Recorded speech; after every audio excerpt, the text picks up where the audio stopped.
योनियों में गए, 84 लाख योनियां हैं, पता नहीं कहाँ कहाँ भटके। माता के गर्भ में रहे उतना कष्ट सहा, फिर गर्भ से निकले फिर सहा, फिर मरे, क्योंकि मृत्यु में भी कष्ट और जन्म में भी कष्ट।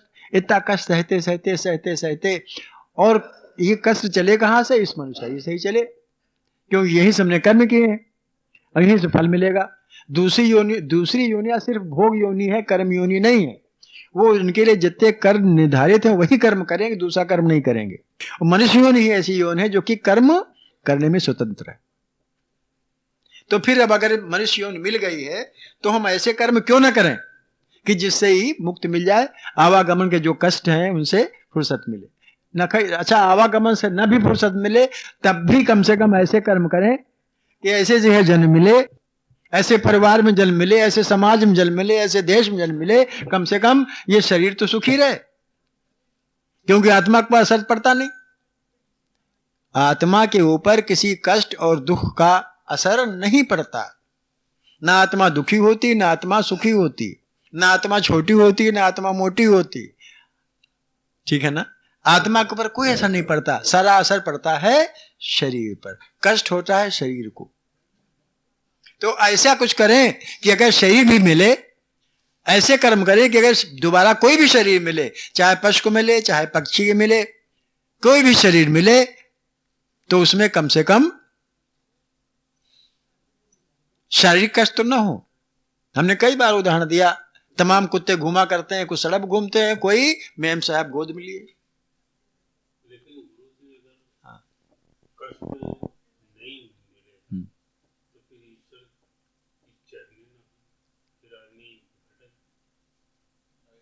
क्या जी? हम समझे नहीं। हाँ, जो कहते हैं उपरति, तितिक्षा, समाधान।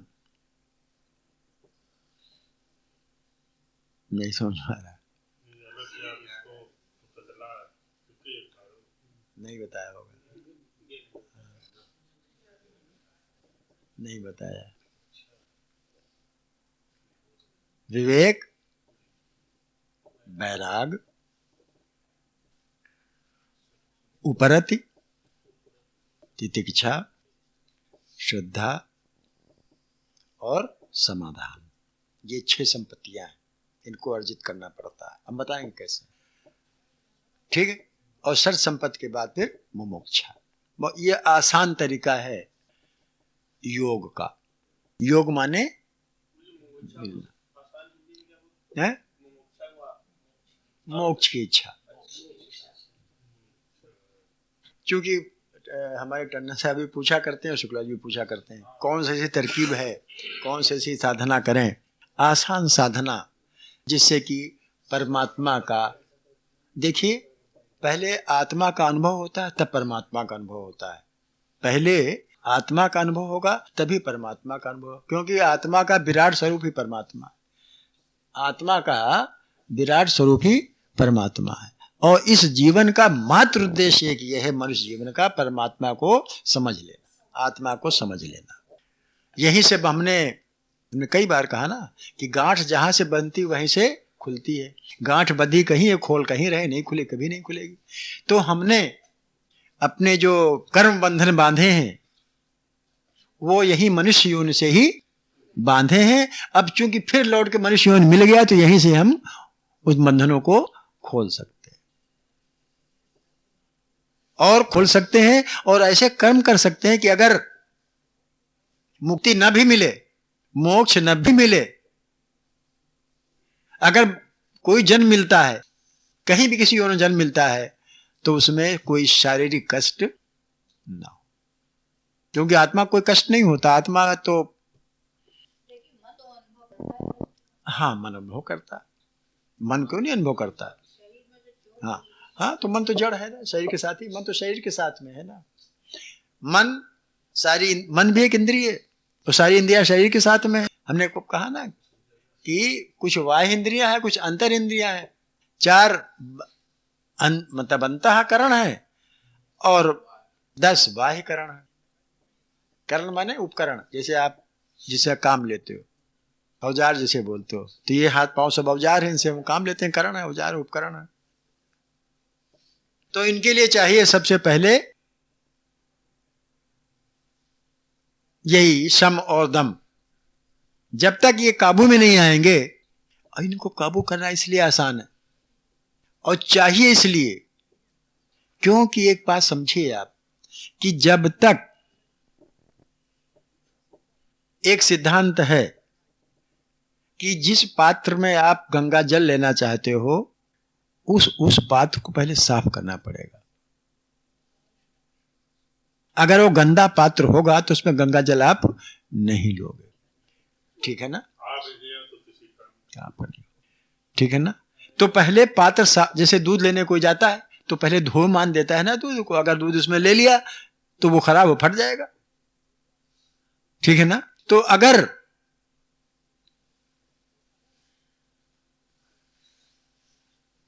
भगवान का या परमात्मा का अनुभव करना है तो सबसे पहले संसार का अनुभव छोड़ना पड़ेगा।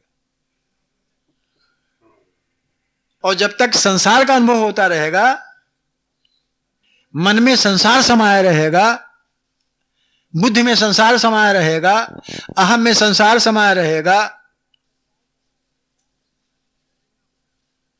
तब तक वो पात्र खाली नहीं है, तो उसमें कैसे भरेगा? भगवान कहां से आएगा? अभी तो हमारे मन के अंदर, हमारे शरीर में, हमारी इंद्रियों में संसार समाया हुआ है, संसार से लबालब भरा हुआ है। ये शरीर जो है, इंद्रियां जितनी हैं, मन के साथ में सारा सारा संसार समाया हुआ है। हम सब जो भी सोचते हैं संसार की बातें सोचते हैं। हमने 7 प्रकार बताए थे आपको, 7 प्रकार बताए थे। प्रकार में पा से शुरू होने वाले शब्द, पत्नी, पुत्र, परिवार, पैसा, पेशा, पद और प्रतिष्ठा। 24 घंटे हमारे दिमाग में ये समाया रहता है। 24 घंटे ये संसार है, यही समाया रहता है, यही इसी विचार क्या करते हैं। क्यों भाई? तो जब इसका विचार 24 घंटे समाया रहेगा तो भगवान विचार कहां से आएगा? अपनी आत्मा का विचार कहां से आएगा? अपने कल्याण के विचार हम संसार से सोचना चाहते हैं। देखिए, अपना कल्याण हम संसार को लेकर करना चाहते हैं, अपना कल्याण हम चाहते हैं संसार को लेकर के, लेकिन आज तक कोई भी अपना कल्याण संसार को लेकर के नहीं कर पाया, क्योंकि संसार में कल्याण है ही नहीं, संसार में शांति है ही नहीं है, संसार में आनंद है ही नहीं है। और अगर आनंद है तो उसका परिणाम दुख में। संसार में ना आनंद है, न संसार में शांति है, न संसार में कल्याण है ही नहीं। क्योंकि ये अभी परिवर्तन सुना आपने,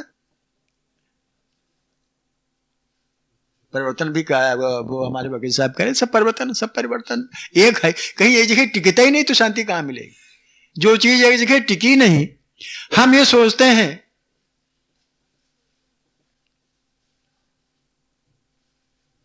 बड़ी कड़वी बात है कि पुत्र मिल जाए तो बड़ी शांति और बड़ा कल्याण और बड़ा अच्छा हमारे लिए होगा। क्यों भाई? इस संसार को मिलना है, और पुत्र मिला और कुछ भगवान की कृपा को ऐसी हुई कि उसने दुख देना शुरू कर दिया।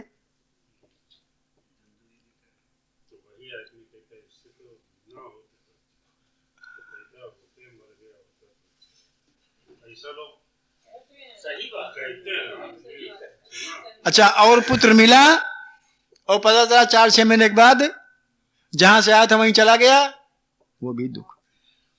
ये संसार के, क्योंकि परिवर्तनशील संसार है, परिवर्तन होता है ना। एक चीज कोई ठिकाने रह ही नहीं सकती, यहाँ बदलती रहती कोई यहाँ अस्थाई है ही नहीं सिवाय परमात्मा के अलावा।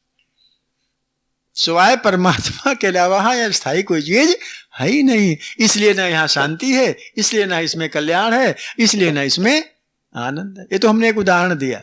इसी तरह कोई पदार्थ ले लीजिए, किसी पदार्थ की आपने कामना की, एक तो अगर भाग्य में है तो मिलेगा, और अगर कर्म नहीं करे आए हैं, भाग्य नहीं में तो नहीं मिलेगा। ये भी सबसे बड़ी बात। अगर किसी पदार्थ की कामना है और अगर हमारे भाग्य में है तो मिलेगा, जरूर मिलेगा, और अगर भाग्य में नहीं तो लाख कोशिश करने पे भी नहीं मिलेगा। हाँ, ऐसा भी होता है, ऐसा भी होता है। तो नतीजा अगर मान लो जबरदस्ती हमने लिया और भाग्य में हमारे नहीं है, हैं? अगर जबरदस्ती लिया और भाग्य में नहीं है, क्यों भाई? और जबरदस्ती हमने ले लिया तो टिके तो है नहीं, वो नहीं, निश्चित रूप से नहीं टिकेगा, निश्चित रूप से टिकेगा नहीं वो। तो इसके माने क्या हुए? वो अशांति पैदा कर देगा, दुख पैदा कर देगा, क्योंकि वो परिवर्तनशील है। तो भाग्य में होगा तो मिलेगा, और जबरदस्ती हमने ले लिया तो छिन जाएगा, रहेगा नहीं, किसी हालत से नहीं रहेगा, तो भी अशांति का कारण हुआ, दुख का कारण हुआ।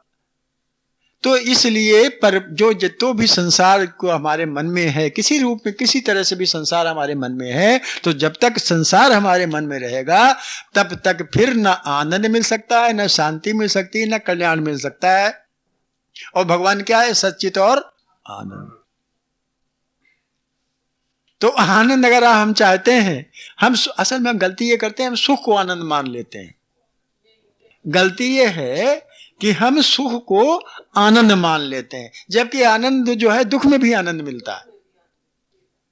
जबकि असली बात यह है कि दुख में भी बड़ा आनंद मिलता है।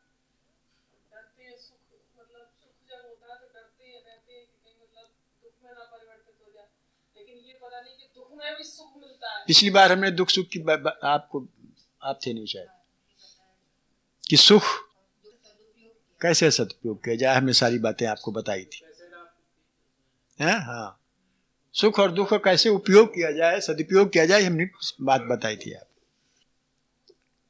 ठीक है ना? तो जब संसार में हम संसार के अपने अंदर जब भरे रहते हैं, उसमें कहीं कोई कल्याण की भावना है ही नहीं, कल्याण की बात है ही नहीं, शांति की बात है ही नहीं, आनंद की बात है ही नहीं, और हम चाहते हैं आनंद, शांति और कल्याण। ऐसा कौन आदमी जो नहीं चाहता? हर आदमी चाहता है हम शांतिपूर्वक रहें, हर आदमी चाहता है हमारा कल्याण हो, हर आदमी चाहता है हम शांतिपूर्वक रहें। वो सिर्फ दे सकता है एक परमात्मा। अगर परमात्मा किसी के अंदर है तो आप ही आप सब मिल जाता है, आप ही आप मिल जाता है। शांति खोजने की जरूरत नहीं पड़ती, आनंद खोजने नहीं जाना होता, कल्याण खोजने नहीं जाना होता, वो सब हमारे ही पास है, लेकिन हमने खुद हटा रखा है हमारे पास। वो एक है, भूल गए, दोहा बहुत अच्छा है, उसका अर्थ ये होता है कि अपने गाढ़ में तो लाल बंधा हुआ है, वो दोहे भूल गए, बड़ा अच्छा दोहा है।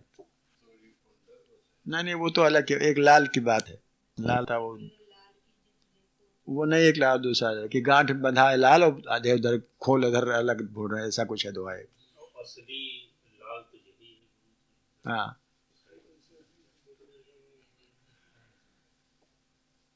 तो भाई सबसे पहली बात यह है कि परमात्मा इसलिए अंदर नहीं आ सकता, परमात्मा तत्व का अनुभव इसलिए नहीं हो सकता क्योंकि अपने अंदर भी संसार का अनुभव भरा हुआ है, संसार की बात हमारे अंदर भरी हुई है, संसारिक विषय जितने हैं वो सब हमारे अंदर भरे हुए हैं। तो हमारा जो पात्र है पहले से गंदा, उसमें पहले ही सब कुछ भरा हुआ है, ठीक है ना? अगर उसमें परमात्मा तत्व भरना चाहते हो हम आप सब, तो सबसे पहले अपना पात्र खाली करना पड़ेगा।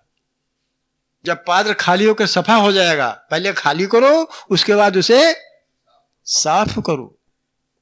पात्र खाली करना पड़ेगा, उसके बाद उसे साफ करना पड़ेगा, नहीं उसमें दूध भर दोगे तो फट जाएगा, ठीक है ना भैया? तो इसलिए हम इसलिए बता रहे हैं कि ये कोई बहुत बड़ी बात नहीं है, साधना कोई बहुत बड़ी बात नहीं है कि हम सब अब लगा के आसन बैठ गए तो अब घर का काम कौन देखेगा, क्यों भाई? तो ये बड़ी कठिन बात है? नहीं, ऐसी कोई बात नहीं है। घर में रहते हुए भी साधना हो सकती है, घर में सब काम करते हुए साधना हो सकती है। सिर्फ उसके लिए आप अपने मन में एक संकल्प ले लें,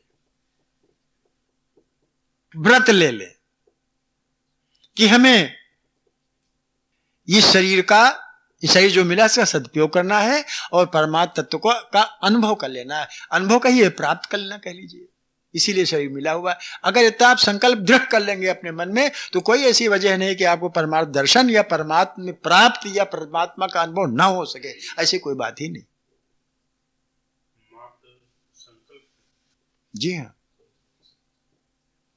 हम अपना संकल्प सिर्फ संसार के लिए करते हैं, जो कि अब जिसका अनिश्चित है, जो संसार का मिलना अनिश्चित है, उसका संकल्प हम करते हैं, और जो जिसका मिलना निश्चित है उसका संकल्प दृढ़ नहीं कर पाते हैं।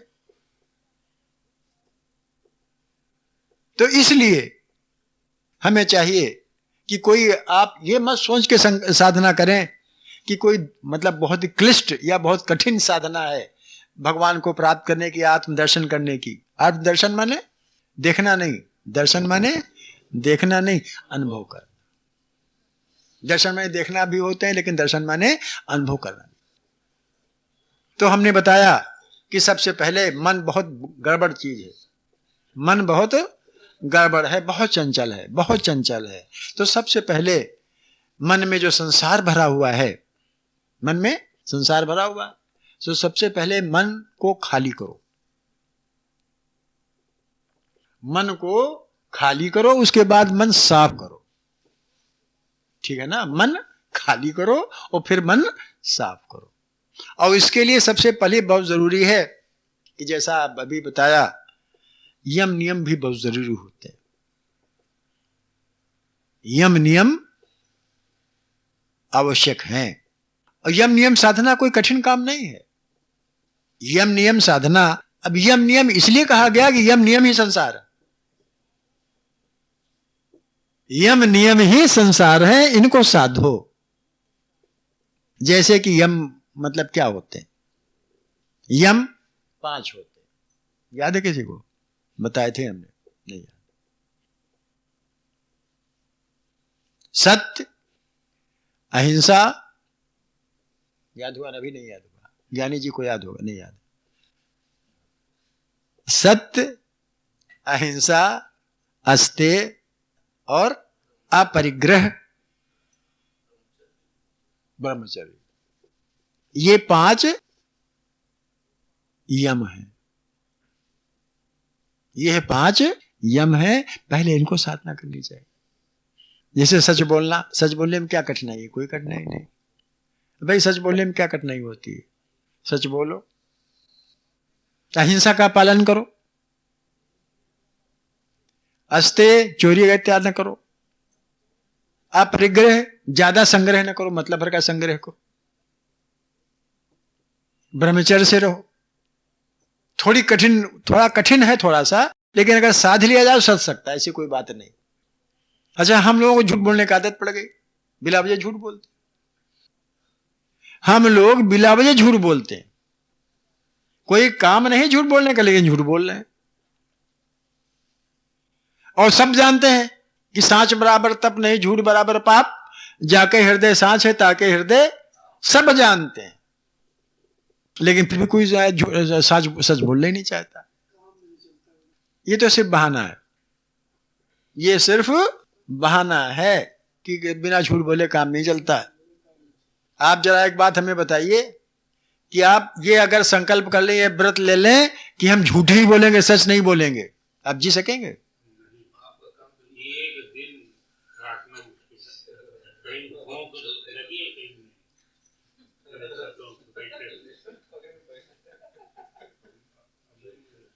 जरा ध्यान दीजिए एक बात को कि अगर आप ये संकल्प कर लें कि हम झूठ ही बोलेंगे, सच नहीं बोलेंगे, आप एक दिन भी नहीं रह सकते। लेकिन अगर आप ये बोलो कि हम सच ही बोलेंगे, झूठ नहीं बोलेंगे, क्या इसका कोई वो होगा? आप हमेशा रहेंगे। कितना फर्क है झूठ और सच में? भाई जो कुछ है उसको जो कि तुम कह देना, ये कौन सी बड़ी बात है? आप सच बोल के तो देखिए। आप हिम्मत ही नहीं करते, हम आप उसमें हम भी हैं, कोई अलग थोड़े कहीं से। हम हिम्मत ही नहीं करते सच बोलने की कि सच बात बोले। और एक बात हम बताएं आपको, जो सच बोलता है उसके जबान में सरस्वती आप ही आप आ जाती, जो कह जाता है वो सच ही हो जाता है। करके देख लीजिए। जो हमेशा सच बोलते हैं, जो लोग हमेशा सच बोलते हैं, उनके जबान में सरस्वती हो जाती है कि जो बोलेगा वो सच होगा। इसी को कहते हैं वरदान।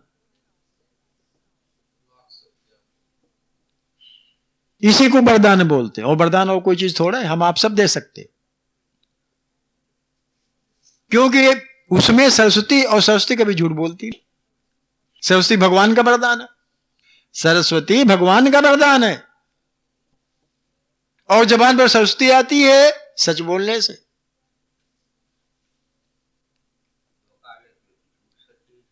हाँ? नहीं, वकील साहब कहते हैं हम झूठ नहीं बोलते। वकील साहब का तर्क यह है कि हम झूठ नहीं बोलते हैं। उनका तर्क यह है कि हम जो कहते हो रख देते हैं, उसको झूठ साबित करो। अभी हम बात की थी कि आप झूठ बोलते हो कि नहीं, हम झूठ नहीं बोलते। पूछ लीजिए, अभी बैठे अगर हम झूठ कभी नहीं बोलते, हम जो तर्क करते हैं। क्यों भाई, यही बात है ना वकील साहब? हाँ,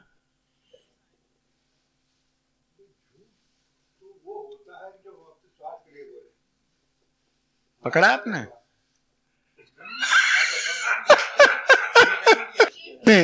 झूठ बोलना पड़े, किसी का हित हो लेकिन उसके साथ किसी अन्य का अहित भी ना हो और अपना हित ना हो, अपन स्वार्थ न हो, अपना हित नहीं, दूसरे हित के लिए आप झूठ बोलिए। अब आपने अपना हित कर लिया। अहित कर लिया। क्यों झूठ बोलिए ना?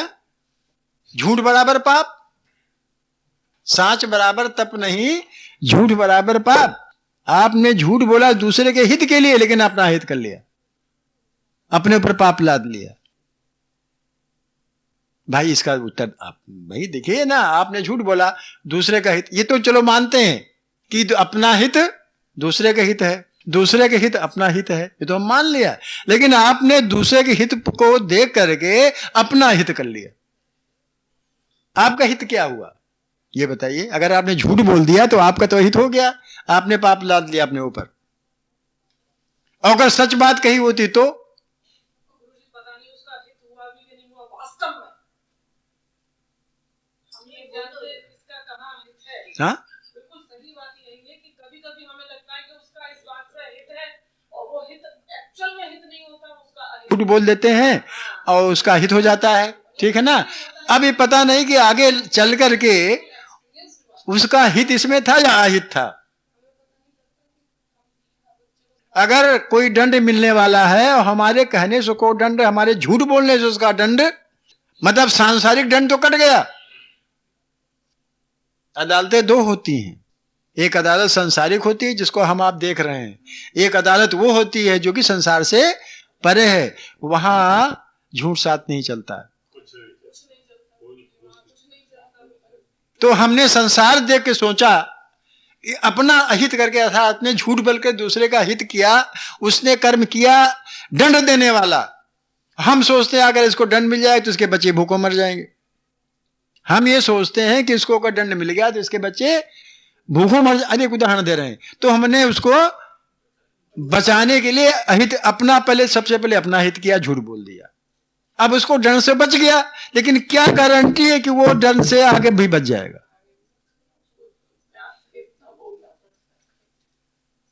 यहाँ पर भी प्रारब्ध तो आता हो, प्रारब्ध तो उसका है ना, लेकिन यहाँ तो कर्म स्वतंत्र का जो है वो किया। हमारे सजा उसको जा रही है कि बच गया। अगर प्रारब्ध जो है वो 3 हिस्सों में बटा होता है? अगर आप उसको सामने रख लें तो आप ये प्रश्न नहीं करेंगे, फिर आप शायद उस समय रहे न होंगे या आपने ध्यान नहीं दिया।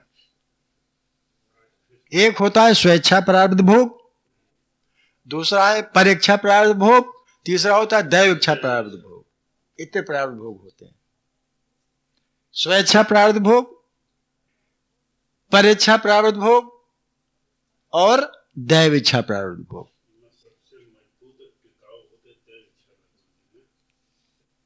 ठीक है ना? तो अब कौन सा प्रारब्ध भोग भोगा है, किसने भोगा, कैसा भोगा, ये हमारा निर्णय हमारे पास कहां है? ठीक है, तो ये है, ठीक है ना? हम ये नहीं कहते